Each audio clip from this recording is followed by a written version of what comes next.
지난주에 우리가 공부했던 거 잠깐 한번 좀 어려운 내용들이 있어가지고 우리가 19세기 우리가 아다시피 유럽의 그 신앙이라고 해야 되는지 사상이라고 해야 되는지 우리가 보면서 기억을 해야 되는 것은 우리가 칸트도 보았고, 그죠?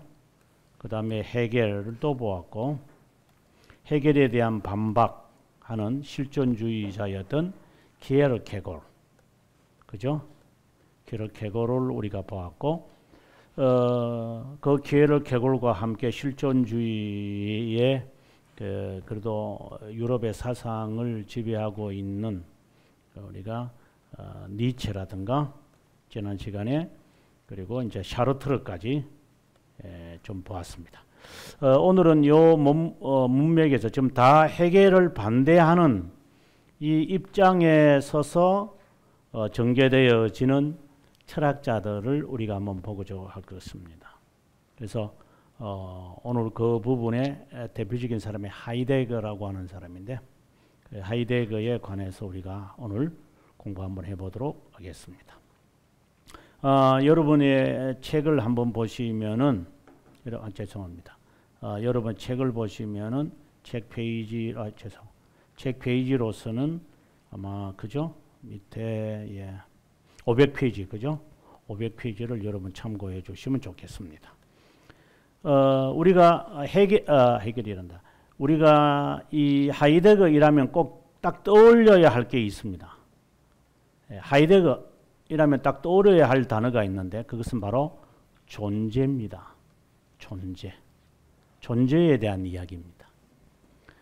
지금 우리가 계속해서 존재를 살피는데 샤르트르도 하는 말이 존재는 본질보다 먼저다.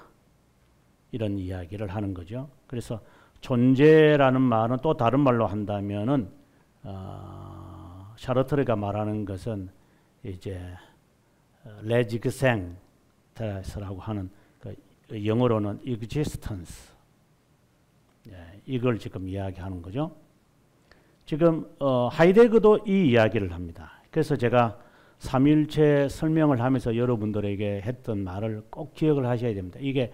이런 용어들은 실제로 철학의 용어들이지만 우리가 이해하거나 설명할 때는 이게 좋은 도구예요.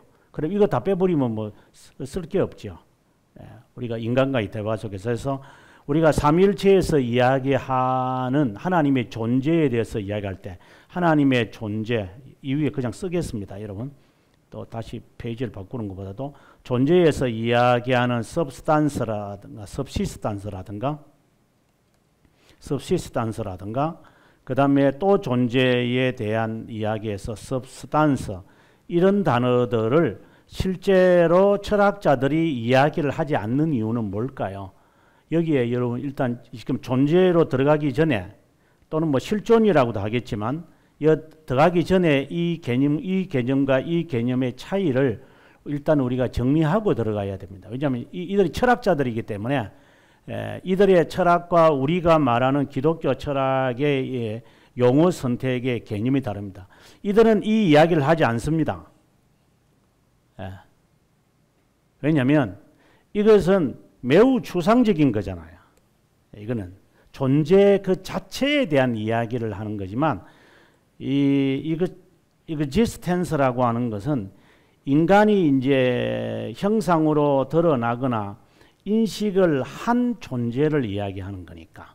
그래서 인식한 존재거든요. 이거는 인식하지 않은 존재잖아요. 그래서 철학자들은 이 문제에 대해서 언급을 안 하는 거예요. 우리가 하나님에 대해서 설명하게 될 때에 우리는 이 이야기를 하는 거잖아요.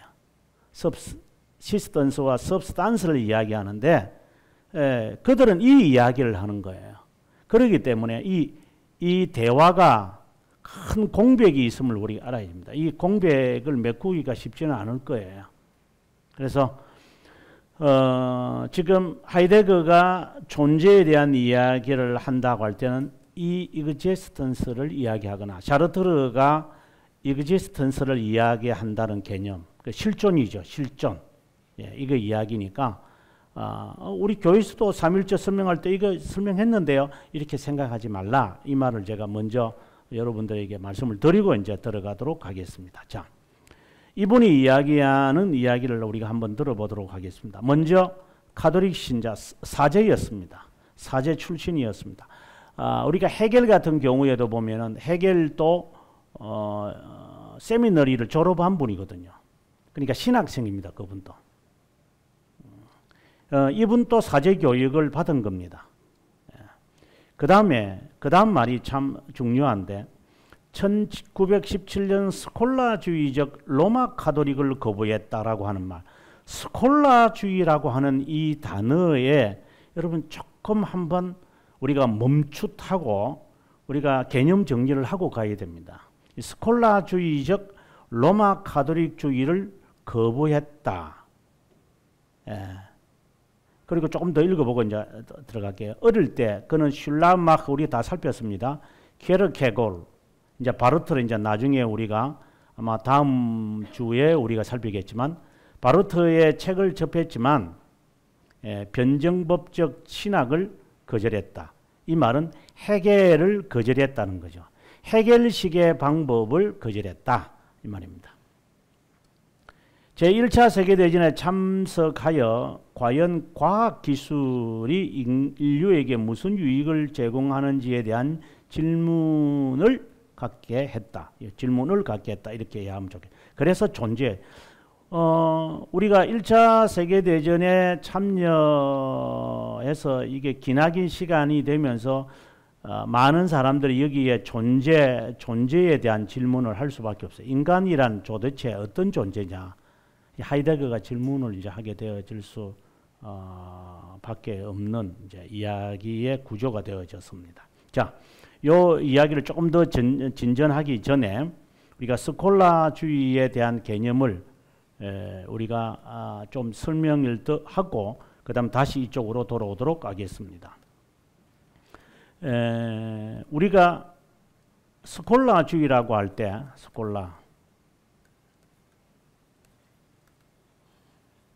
이 스콜라라고 하는 이 말 자체에서 스쿨이라고 하는 단어가 나왔죠. 이게 이제 학이라는 단어죠. 배운다. 그래서 스칼라라든가 스칼라쉽 이렇게 하면 이제 장학금 이제 이런 식의 이제 이야기 되겠습니다. 스콜라주의라고 하는 것은 아리스토텔레스의 철학을 가지고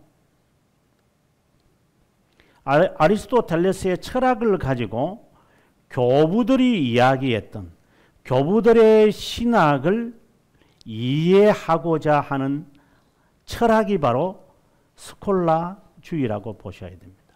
그럼 교부들이 뭐라고 말했는데요? 이 질문을 던져야 돼요. 교부들이 무엇을 이야기했기에 그것을 이해하려고 이분들이 도구를 사용하는데 그것이 아리스토텔레스의 철학이다라고 하는 거예요. 어쨌든 이해를 하려면 이 인식론, 지금 아리스토텔레스가 이야기하는 인식론에서부터 시작할 수밖에 없어요. 이거는 뭐 어쩔 수 없는 이야기예요. 우리는 인간 사회에 살다 보니까. 그래서 교부 신학에서 이야기하는 하나님, 우리가 지금 공부 배우고 있는 구원, 이런 여러 교회에서 이야기하는 진리들을 교부들이 이야기했는데 그것을 사람들에게 설명하거나 내가 이해하거나 설득시키려고 하려고 하니까 그들의 사고를 지배하고 있는 이 철학적인 용어를 가지고 이제 설명할 수밖에 없다. 그래서 아리스토텔레스의 철학을 이제 빌려오는 거죠. 그런데 우리가 아다시피 로마 가톨릭은 라틴어를 쓰는 사람이고 아리스토텔레스가 살았던 그 지역 그리스라든가 이런 지역은 헬라어를 쓰는 지역이에요. 그러면 라틴 사람들이 헬라어를 과연 알까요? 모르죠. 그거는 안다고 생각하면 안 돼요. 그 대표적인 예가 누구냐면은 아우구스티누스는 헬라어를 몰랐어요. 이게 아우구스티누스의 한계예요. 그래서 어거스틴은 헬라어를 몰랐기 때문에 나중에 문서들이 발견되어지면 이분은 당황하게 되어지는 거예요. 그러면 세계적인 우리가 가장 존경하는 분 가운데 한 분이라고 하는 아우구스티누스도 헬라어를 몰랐고 나중에 1054년에 동방교회와 서방교회가 분열이 되어질 때에 결정적으로 이분들이 동방교회와 서방교회가 분열될 때 언어적 차이인 거예요. 그런데 어떻게 여기에 라틴 신학을 하는 사람들이 그리스의 언어로 되어 있는 그 아리스토텔레스의 철학을 어떻게 갖고 올 수 있었어요? 그건 간단하게 이제 그렇게 생각하면 안 돼요. 매우 어려운 거예요, 이거는요. 그들은 상종을 안 하는 사람들이었기 때문에 상종해야 될 이유가 뭐 있어요?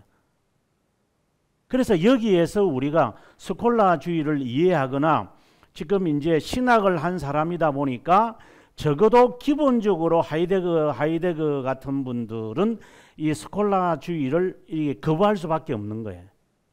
그래서 이거는 저는 이 자세에는 하이데거를 우리가 일단 인정해야 돼요. 왜 그런가 하면 종교개혁자들이 다 한결같이 스콜라주의를 공격합니다. 그래서 스콜라주의의 이 관점이 우리에게 스며들어오면 우리는 종교개혁자들의 이 정신을 상실합니다.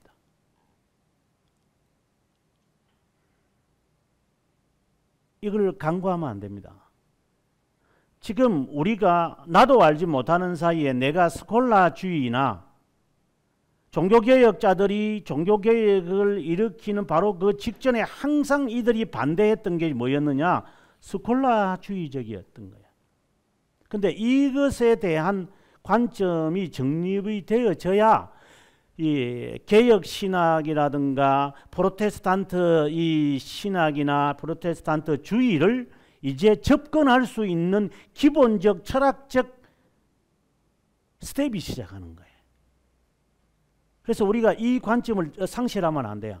자, 그러면 스콜라주의는 아리스토텔레스의 철학을 갖고 왔다 그래서요. 아리스토텔레스의 철학이 라틴 교회에 들어오게 되어진 배경에는 누가 들어가냐면은 보에티우스라고 하는 사람이 들어가요.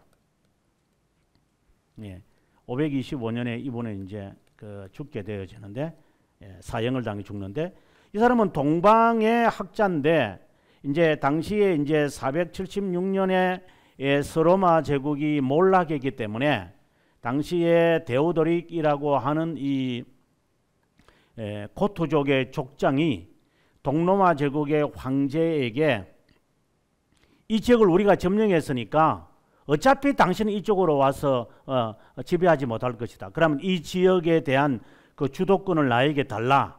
이렇게 딜을 할 때 그 제노 황제는 그리고 가져가라고 어쩔 수 없는 거죠. 그래서 이 당시의 대학자였던 보에티우스를 데오도릭이 서로마 제국, 지금의 뭐 서로마 제국은 아니죠. 이제 아직은 이제 로마 제국이 사라져 버렸으니까 그의 국무총리로 이 사람을 데리고 와서 가르침을 받아요. 그런데 당시에 데오도릭은 아리안주의예요. 이 사람은. 근데 이 사람은 삼일체론주의자였거든요. 그러니까 사사건건이 이 두 사람이 부딪힐 수밖에. 그래서 나중에 이 사람을 죽여버려요. 근데 이 사람이 이제 감옥에 갇혀가지고 이제 생각을 해보려는 거죠. 이게 보에티우스가 정말 억울하다 이거. 그래서 그가 쓴 책이 철학의 위안이라고 하는 이 철학책을 써요. 이게 5권으로 되어 있는데 이 5권 안에 그는 철학이라고 하는 여신을 하나 만들어내요. 여신에게 자기의 억울함을 마치 그 다윗처럼 이렇게 고백을 하는 거예요. 고백을 하면서 이제 자기가 믿는 삼일체 사상, 트리니티를 무엇으로 설명하느냐면은 아리스토텔레스의 철학을 갖고 그 안에 다 집어넣기 시작하는 거예요. 그러면서 이제 이게 어떻게 해서 아리스토텔레스의 철학이 서방 교회로 유입되어졌느냐라고 할 때 학자들이 이렇게 이야기를 해요. 그 이후부터 사람들은 아리스토텔레스의 철학이라는 것이 당시에 서쪽에 있는 그 웅병가들이 상상을 못하는 것들이거든요. 동방의 그리스 언어를 쓰는 사람들이 그 철학의 깊이에 대해서 감당을 못하는 거죠. 특별히 그 플라토의 철학적인 관점을 가지고 하나님을 설명했거든요. 이거 이데아의 개념을 가지고 하나님 이렇게 설명해 가기 때문에 설득력이 있을 수밖에. 이게 이제 그래 돼요.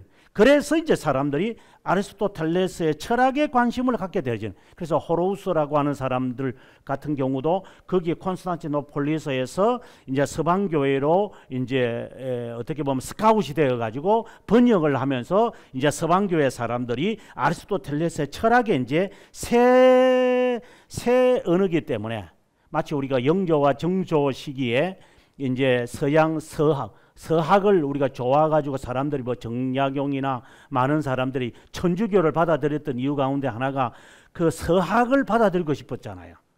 그러다 보니까 성경이 이제 자연스럽게 들어오고 이래 되어진 것처럼 이제 아리스토텔레스의 철학의 인식론을 통하여 설명하기가 너무 쉬우니까 그 방법으로 이제 하다가 보니까 그 방법이 이제 체계화가 되어져 버린 거죠.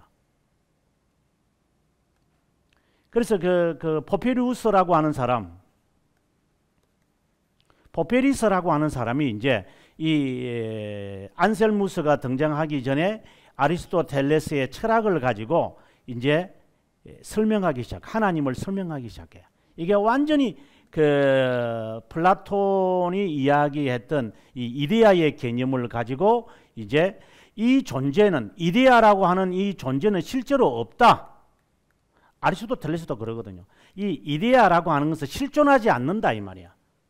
예, 이런 모든 형상들이 모여 가지고 이데아라고 하는 개념이 만들어지는 거 아니야? 예, 아니야.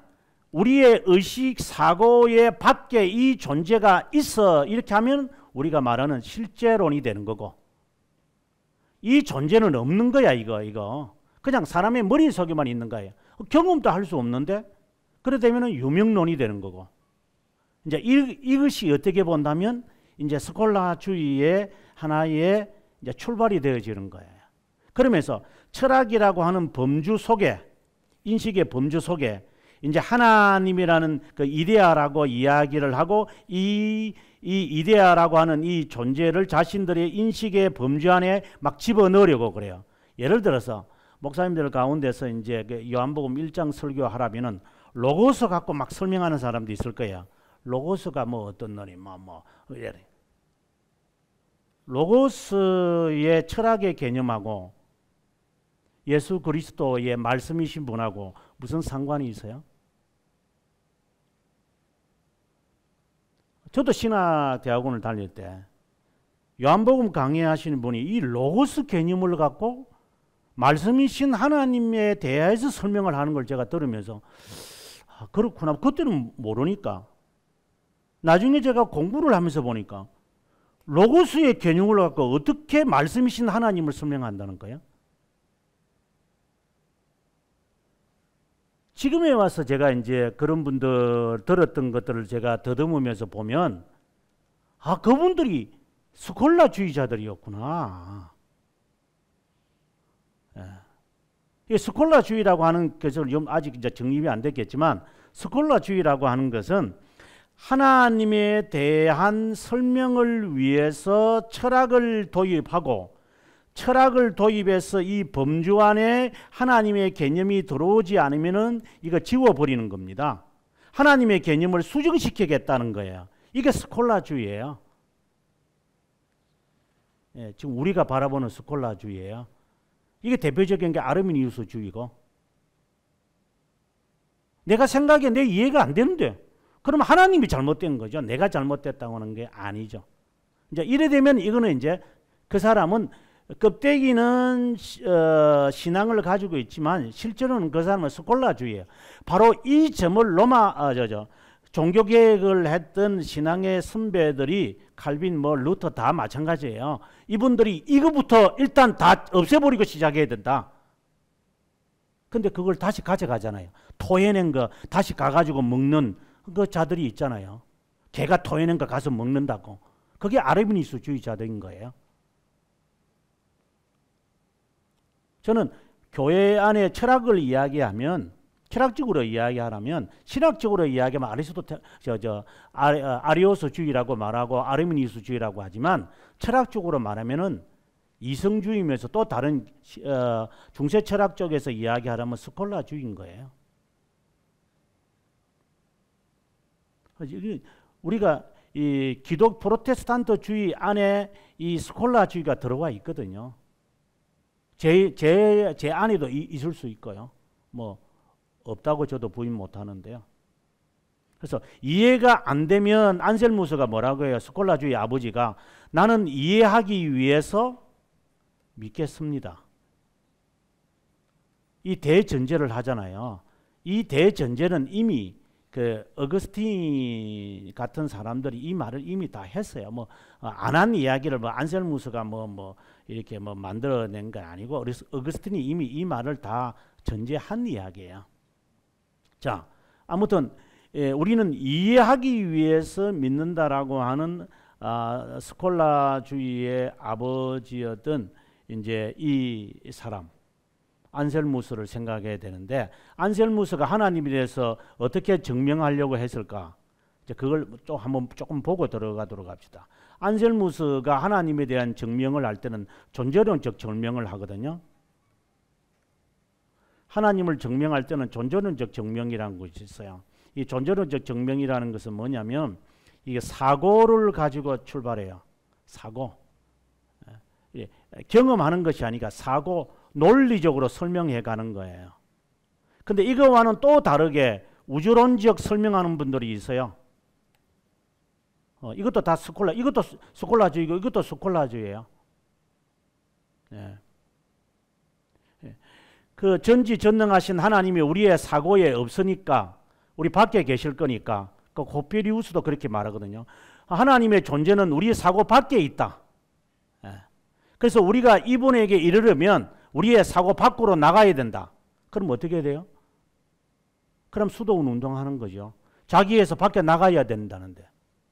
그러니까 자기 해탈을 해야지 이분을 만날 수 있는데. 그래서 수도원 운동이 급성장을 하는 거예요, 이때요. 하나님을 알기 위해서 이제 이런 식의 존재론적 방법이 있어요. 하나님은 내 사고 밖에 있으니까 그분에 대해서는 우리는 믿음의 대상이지 사고의 대상이 아니다. 이런 식의 하는 실제론이 있었고, 또 한쪽은 이제 우주론적이라고 해서 유명론 이제 아벨라 같은 사람이 이걸 주장을 하는데, 나중에 완전히 발전하는 것이 누구냐면 토마스 아퀴나스예요.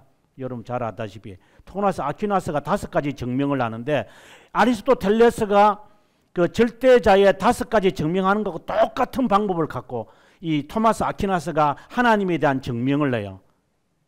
그러니까 토마스 아퀴나스가 그 로만 가톨릭의 정신적인 그 신학의 모든 신학을 총괄한 사람인데, 이 사람이 아리스토텔레스 주의자인데요.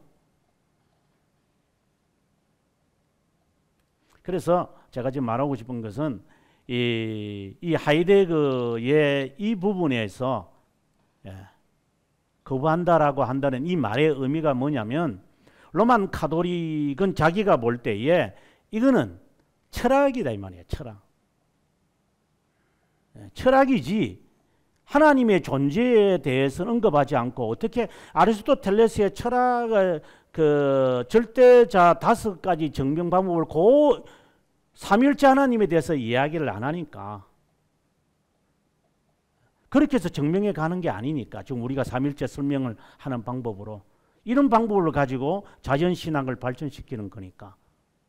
그래서 일반 철학가들도 봤을 때 이런 그 스콜라주의적인 이러한 철학 자체는 기독교, 이 사람이 사제교육을 받았기 때문에 하는 거죠. 이거 교회에 있으면 안 된다고 하는 건데 지금 교회 안에 이 스콜라주의가 있기 때문에 문제가 되는 거죠. 이러다 교회는 타락하는 거예요. 이게. 그 철학 자체를 저는 그 학생들에게 넣으려 이 신학교 안에 사이코들이 많은데 이 정신 착랑증 애들이 꽤 많거든요. 네. 그래가지고 자기 안에 막 두드럽게 패고 말이야. 이게 정신병자들이죠. 이게요. 신학생 자기 남편에게서 사모님이 맞는 사람들이 한두 명입니까? 30년 전에 조사했을 때 15%였어요. 그럼 지금은 더 많겠죠? 제가 볼 때는 한 40% 될 거예요.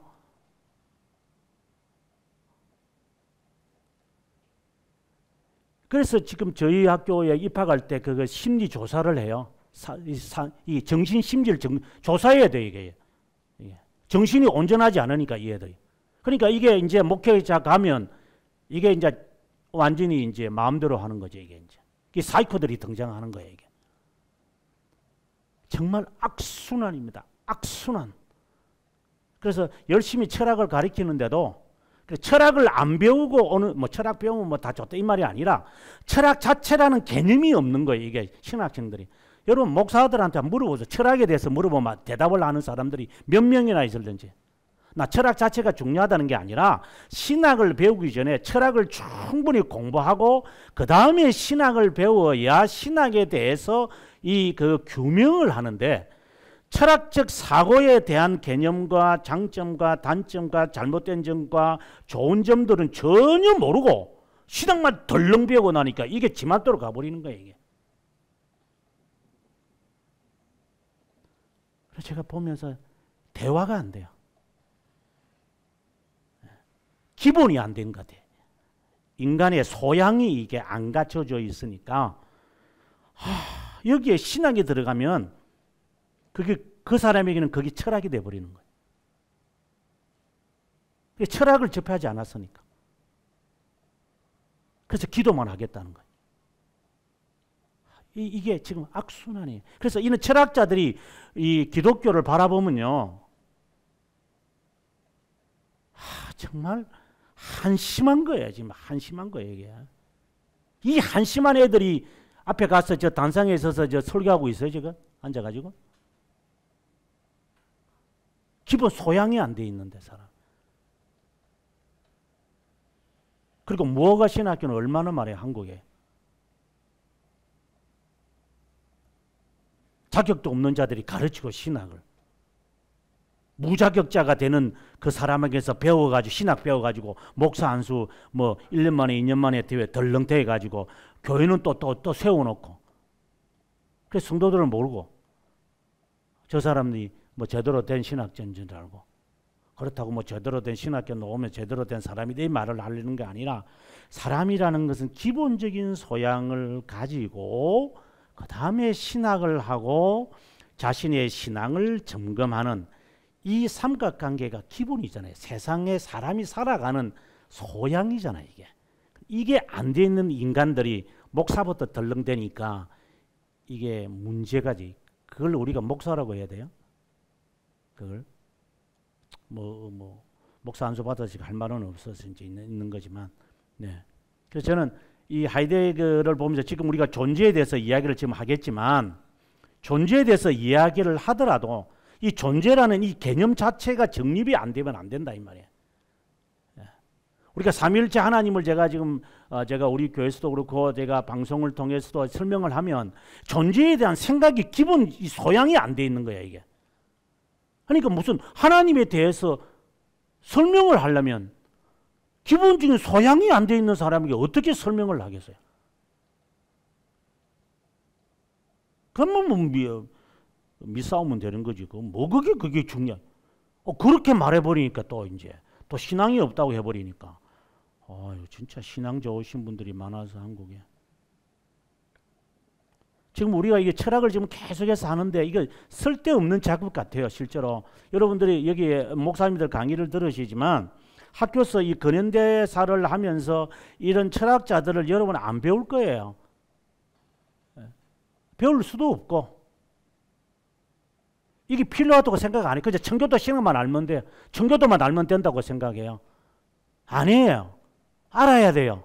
그래서 19세기에 왜 기독교가 이 사회 안에 말살의 위기에 있었는지를 알아야 돼요. 그래서 나중에 이제 은사주의와 오순절주의가 어떻게 해서 만들어졌느냐를 알아야 돼요. 그냥 만들어지는 게 아니기 때문에. 그래서 지금 이제 존재로 들어가니까 이 사람이 또 신학생이고 이제 우리가 한번 보면서 우리하고 어떻게 차이점 있는 걸 한번 보도록 하겠습니다. 자, 보면 1927년에 Sein und Zeit, 이게 존재죠. 영어로 말하면 being이라는 말이에요. being 존재. 예, being과 예, time, 영어로 말하면 이 time이라는 말인데 이 책을 써서 하나님의 존재를 지지하거나 반대하는 주장을 펼치지 않고 단지 잘 보십시오. 인간 존재가 신적 은혜에 여전히 노출되어 있다고 역설했다. 그 다음 계속해서 형이상학적 기독교가 하나님을 가장 높은 존재로 좌천시켰기에 하이데거는 그것을 당대의 허무주의의 주요한 근원으로 삼았다. 그 다음에 계속해서 형이상학적 이거 아니고 죄송합니다. 철학자들의 하나님 앞에 인간은 두려움으로 무릎을 꿇을 수 없고 철학적 하나님을 배제하는 무신론이 신적 하나님에 더 가깝다고 했다.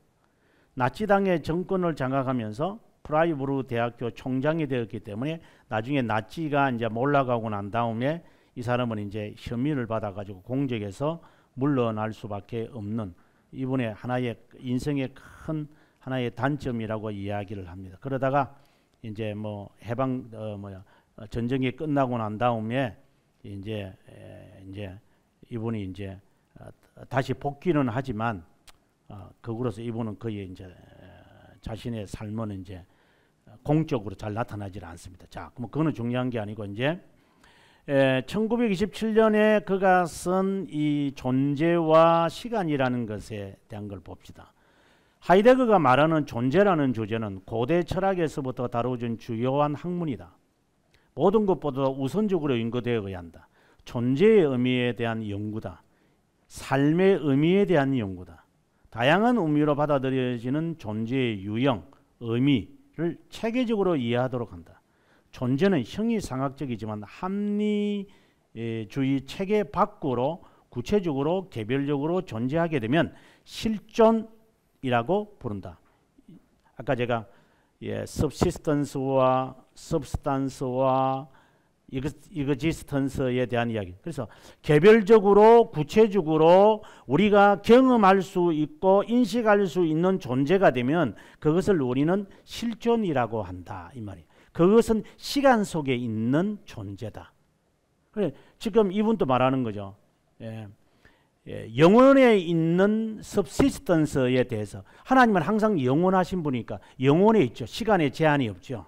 이것도 우리가 이제 분명히 정해놓고 가야 되죠. 우리는 시간 속에서 계속 살아가고 하나님은 영원 속에서 사신다라고 말하면 좀 이상하고 그분은 영원하신 분이기 때문에 그래서 이걸 자꾸만 끄집어 당기는 거잖아요.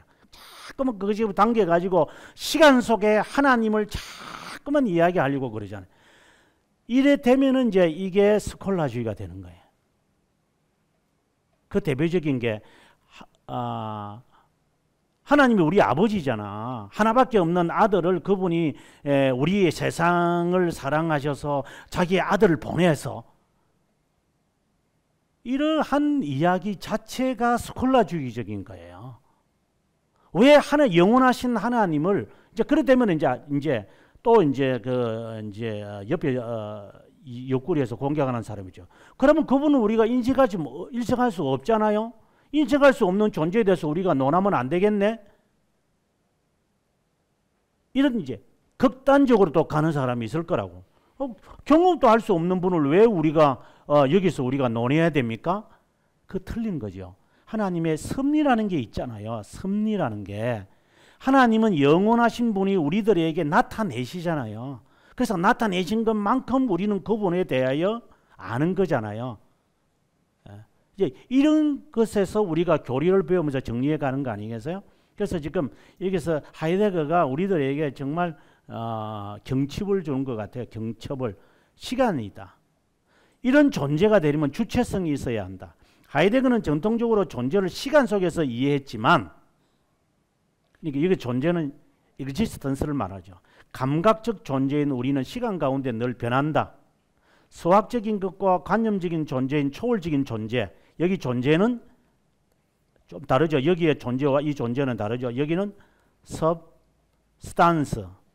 이분들이 이제 substance를 하지 subsistence라는 단어를 잘 안 쓰니까 철학자들은 subsistence라는 단어를 안 쓰거든요. 이제 우리가 이제 삼일체 설명하기 위해서 이 단어를 도입하는 것이죠. 그러면 전통적으로 존재를 existence겠죠. 이건 당연하게. 자, substance와 같은 존재는 시간 가운데 변하지 않는다. 이거는 기본적인 소양 같아요. 저는 이 하이데거를 보면서 이거는 기본 아니야 이거? 하나님은 영원하신 분이라는 것. 그래서 철학자들은 그거 영원한 있는 분에 대해서 언급 안 하고 싶은 거예요. 그거. 왜? 그런 거 왜 자꾸만 하려? 이게 이제 극단적으로 가는 거죠. 우리하고는 또 다른 자세지만. 그 다음에 계속해서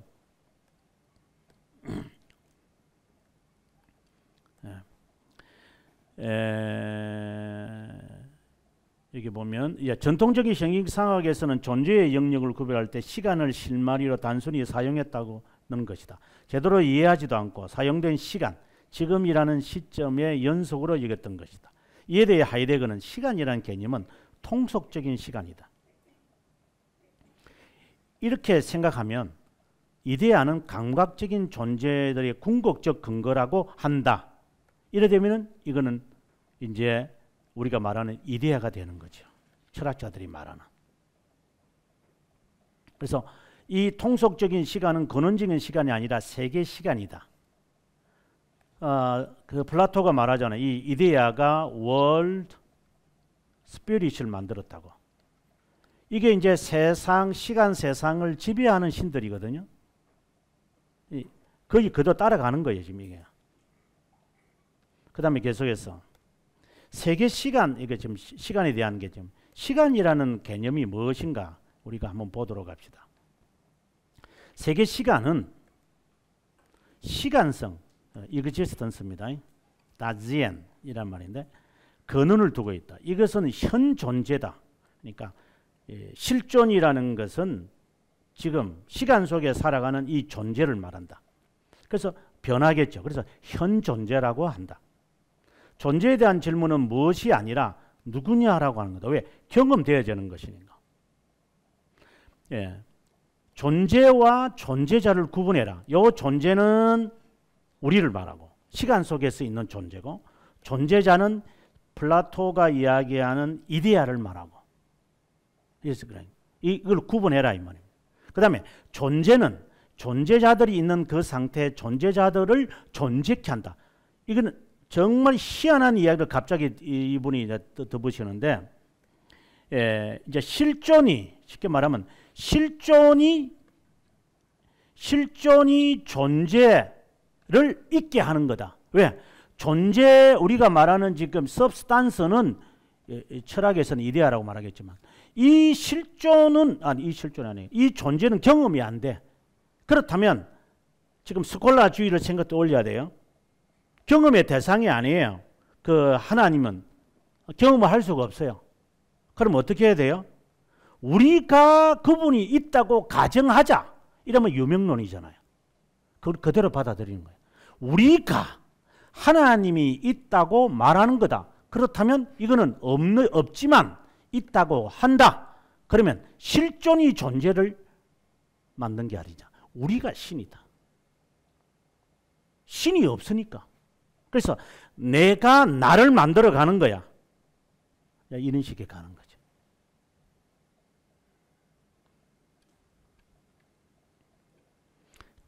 존재는 존재자와 구분되기에 존재에 대한 질문 역시 존재자가 밝히는 방식과 다른 방식으로 바뀔 수밖에 없다. 존재에 대한 올바른 연구 방법이며 현 존재, 이제 우리를 말 실존을 말해요. 존재자를 매개로 하여 하이데거는 존재에 대한 연구를 시작을 한다.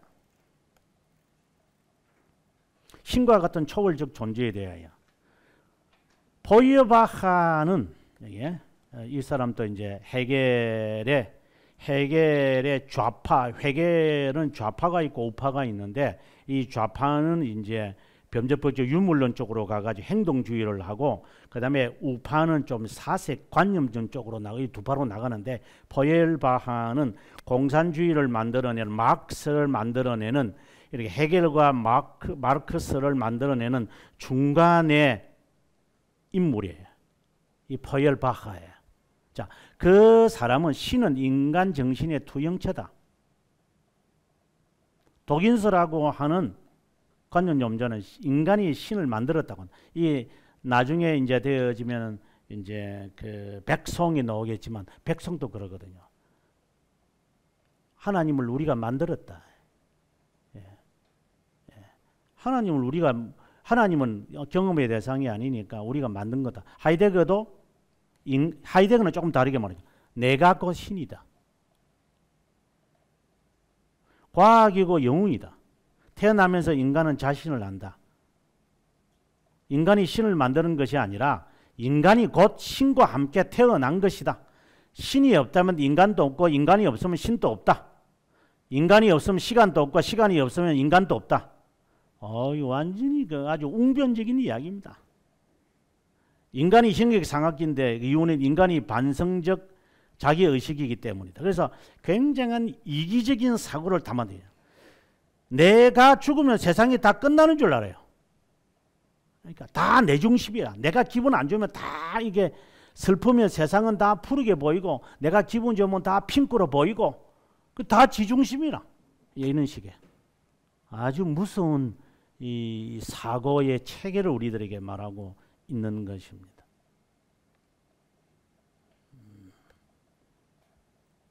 그래서 우리 아까도 제가 그냥 웅변적으로 말했지만 신앙인들 가운데서 이런 식으로 살아가는 사람이 있어요. 예를 들어서 부부싸움 했다. 오늘 교회 안 간다.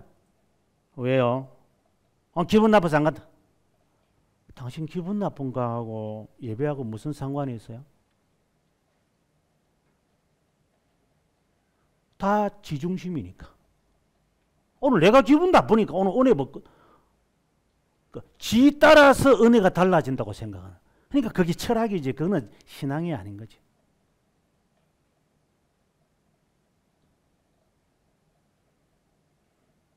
제가 기분 나쁘면 목사나 모든 사람도 다 기분 나쁘게 표현하고 제가 기분 좋으면 다 좋게 그냥 막 말하고 얼마나 못된 성격을 우리는 갖고 있어요. 근데 그것이 제가 볼 때는 아직 정신적 이 소양 자체가 정리가 안 된 거죠. 우리가 아직. 그러니까 거기에 신앙이 그냥 들어가니까 이게 짬뽕이 돼가지고 이게 신앙인지 신념인지도 모르고 그냥 뒹굴면서 살아가는 거예요.